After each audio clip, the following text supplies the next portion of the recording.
1857 ఫిబ్రవరి 26న west Bengal భారక్పూర్ 19వ పటాలో సైనిక కవాతులో పాల్గొలేదు.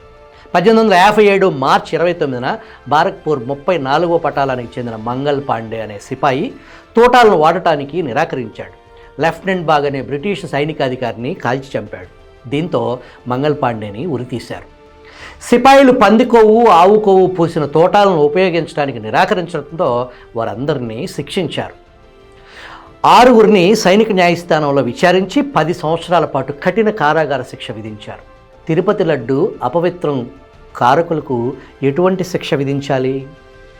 కూటమి ప్రభుత్వం వచ్చిన తర్వాత జేఈఓ శ్యామలరావు చేసిన మొట్టమొదటి పని లడ్డు ఎందుకు రుచి లేకుండా పోతుంది అని విచారణ ప్రారంభించారు.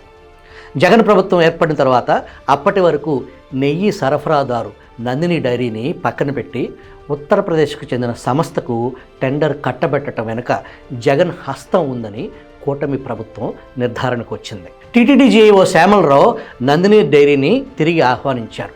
అప్పటి వరకు జగన్ నెయ్యి పక్కన పెట్టేసి ఆ నెయ్యి శాంపిల్స్ను దేశంలోనే ప్రఖ్యాత ల్యాబ్కు పంపితే లడ్డూల తయారీకి సరఫరా చేసిన నెయ్యిలో ఫిష్ ఆయిల్తో పాటు గొడ్డు, పంది కొవ్వు నుంచి తీసిన నూనెలు కలిపినట్లు తేలిందని తెలుగుదేశం పార్టీ అధికార ప్రతినిధి ఆనం వెంకటరమణారెడ్డి మీడియాకు తెలియజేశారు. గొడ్డు, పంది కొవ్వు అనే పేర్లు వినగానే మీకు 167 సంవత్సరాల నాటి సిపాయి తిరుగుబాటు గుర్తొచ్చిందా? దట్ ఈజ్ వికృత రోత పాలిగాడు.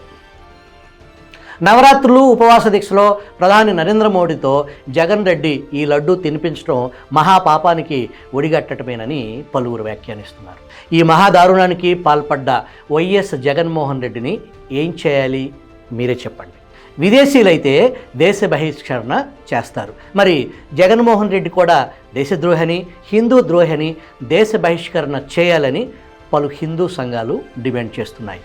ఉండి శాసనసభ్యులు కనుమూరి రఘురామకృష్ణంరాజు మాట్లాడుతూ బ్రిటిష్ వాడికి పంది మాంసం అమ్మిన వాడి మనవడు తిరుమల లడ్డూలో పంది కొవ్వు కలపక ఆవు నెయ్యి, కుంకుమ పువ్వు కలుపుతాడని మీరు ఎలా అనుకున్నారు అని ఆయన వ్యాఖ్యానించారు. వైఎస్ భారతిరెడ్డి హిందూ దేవుళ్లను సైతానులు అని వ్యాఖ్యానిస్తారనే వార్త తీవ్రంగా ప్రచారంలో ఉంది.